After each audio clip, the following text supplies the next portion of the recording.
Bonjour à tous. Dans cette vidéo, je vais vous expliquer comment calculer une longueur dans un triangle rectangle grâce à la trigonométrie.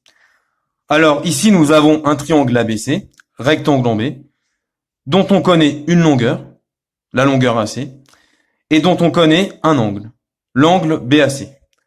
La longueur AC est de 5,2 cm, tandis que l'angle BAC mesure 29 degrés. Ici, l'objectif et de calculer la longueur AB. Bien. Alors pour cela, on va devoir utiliser l'une de ces trois formules. Je vais d'abord vous les rappeler, ces trois formules. La première formule dit que le cosinus d'un angle est égal au côté adjacent à l'angle sur l'hypoténuse du triangle. C comme cosinus, A comme adjacent, H comme hypoténuse. La deuxième formule nous dit que le sinus d'un angle, c'est le côté opposé à l'angle sur l'hypoténuse du triangle. Donc, S comme sinus, O comme opposé et H comme hypoténuse. Et enfin, la troisième formule nous dit que la tangente d'un angle est égale au côté opposé à l'angle sur le côté adjacent à l'angle. T comme tangente, O comme opposé et A comme adjacent. Bien. Donc ici, nous souhaitons calculer la longueur AB. La première chose à faire, en fait, ça va être de choisir la bonne formule ici. Bien. Alors, ce qu'on va faire dans un premier temps, c'est qu'on va essayer de trouver, ici, pour ce triangle, quelle est l'hypoténuse, ensuite, quel est le côté opposé à l'angle BAC, et enfin, quel est le côté adjacent à l'angle BAC. Commençons. Quelle est l'hypoténuse du triangle BAC? L'hypoténuse du triangle BAC, c'est AC. L'hypoténuse, je vous rappelle que c'est juste le plus long côté d'un triangle rectangle. Bien. Quel est le côté opposé à l'angle BAC? Le côté opposé à l'angle BAC, c'est le côté BC. Le côté opposé, c'est le côté qui est en face, à l'opposé. Et enfin, quel est le côté adjacent à l'angle BAC? Le côté adjacent à l'angle BAC, c'est le côté AB, ou B1. Voilà. Donc là, on a trouvé l'hypoténuse, le côté opposé et le côté adjacent. Ça, c'est la première chose à faire. Maintenant, on va pouvoir trouver la bonne formule ici. Alors, en fait, ça va dépendre de deux choses. En fait, ça va dépendre de ce qu'on connaît déjà et de ce qu'on veut calculer ici. Qu'est-ce qu'on connaît déjà, en fait? On connaît déjà l'hypoténuse. Donc, j'entoure ici la lettre H. H comme hypoténuse. Et qu'est-ce qu'on veut calculer ici? On veut calculer la longueur AB. C'est-à-dire que l'on veut calculer le côté adjacent. Donc, j'entoure la lettre A. Donc, on connaît l'hypoténuse et on veut calculer le côté adjacent. Donc, le côté opposé, on va pas en avoir besoin, en fait. Donc, maintenant, je peux choisir la bonne formule ici. Donc, moi, je voudrais la lettre H et la lettre A. Laquelle de ces trois formules est-ce que je vais utiliser, du coup? Je vais utiliser la première formule, ici. Puisque moi, je veux la lettre A et la lettre H. Ce qui est le cas dans la première formule. Donc, en fait, on va utiliser le cosinus de l'angle, ici. Donc, on va utiliser le cosinus de l'angle BAC.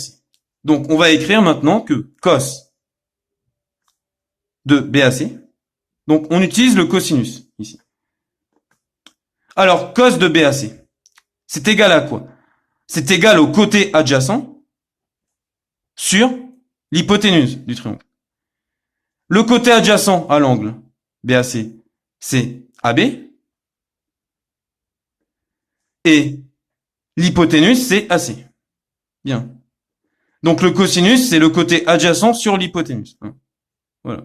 Donc là, au numérateur, je mets le côté adjacent. Et au dénominateur, je mets l'hypoténuse. Bien. Voilà pour ça, déjà. La première chose à faire, c'est d'écrire déjà la relation. Ici. Bien. Voilà. Donc, maintenant, qu'est-ce qu'on va faire à partir de ça?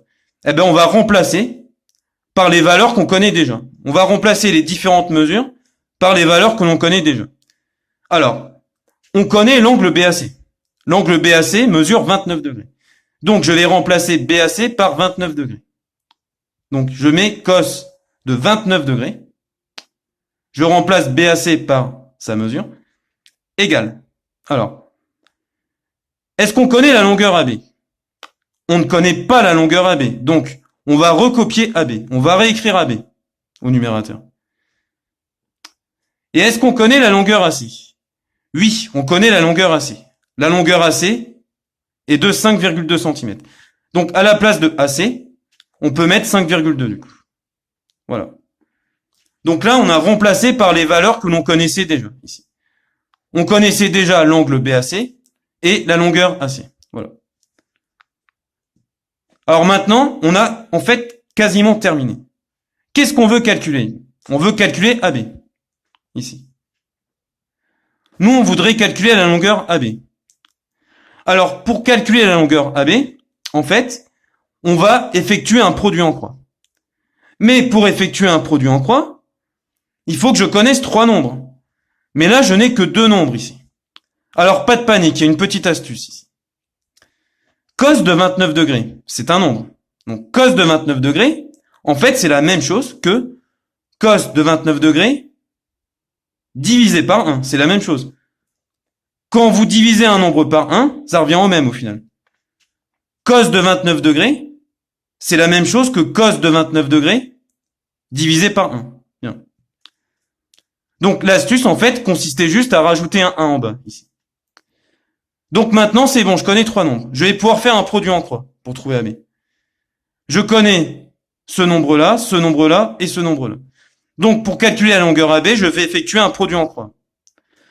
Alors, le produit en croix, du coup, ça va être quoi ici?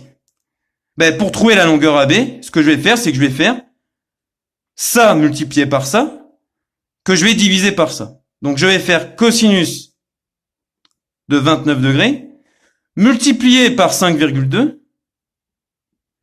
et je vais diviser le tout par 1.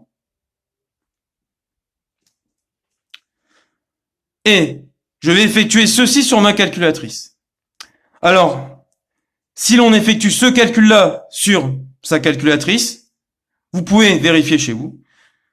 Normalement, on doit trouver à la fin environ 4,5 cm. Cela signifie donc que AB, que la longueur du segment AB est environ égale à 4,5 cm. Bien. Voilà pour cette vidéo. J'espère qu'elle vous aura aidé.